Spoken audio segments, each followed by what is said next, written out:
ನಮಸ್ಕಾರ. ನನ್ನ ಹೆಸರು ಸತ್ಯಭಾಮ ಅಂತೇಳಿ ತಾವರೆಕೆರೆ ಗ್ರಾಮ ಪಂಚಾಯತಿ ಸದಸ್ಯೆ. ಈ ದಿನ ನಮ್ಮ ತಾವರೆಕೆರೆ ಗ್ರಾಮ ಪಂಚಾಯತಿಗೆ ಮಾಜಿ ಶಾಸಕರಾದಂಥ ಶ್ರೀಯುತ ರಾಜೇಶ್ ಗೌಡ್ರವರು ನಮ್ಮ ಪಂಚಾಯತಿಗೆ 50 ಚೇರ್ಗಳನ್ನು ಕೊಡುಗೆಯಾಗಿ ಕೊಟ್ಟಿದ್ದಾರೆ. ಅವರಿಗೆ ನಿಮ್ಮೆಲ್ಲರ ಪರವಾಗಿ ಧನ್ಯವಾದಗಳನ್ನು ತಿಳಿಸ್ತೇನೆ. ಏಕೆಂದರೆ ನಮ್ಮ ಪಂಚಾಯತಿ ಹೊಸದಾಗಿ ಇದೇ ಹೋದ ತಿಂಗಳು ಜನವರಿ ತಿಂಗಳಲ್ಲಿ ನೂತನವಾಗಿ ಕಟ್ಟಡ ಉದ್ಘಾಟನೆ ಆಯಿತು.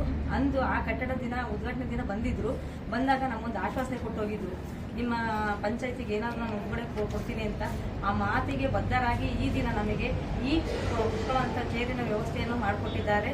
ಹಾಗೂ ಅವರು ಅಧಿಕಾರಿಗಿದ್ದಾಗಲೂ ಸಹ ಒಳ್ಳೊಳ್ಳೆ ಕೆಲಸಗಳನ್ನು ಮಾಡಿದರು. ಅಧಿಕಾರಿಗಿದ್ದಾಗಲೂ ಸಹ ಇಂಥ ಒಳ್ಳೊಳ್ಳೆ ಕೆಲಸಗಳನ್ನು ಮಾಡುತ್ತಿದ್ದಾರೆ.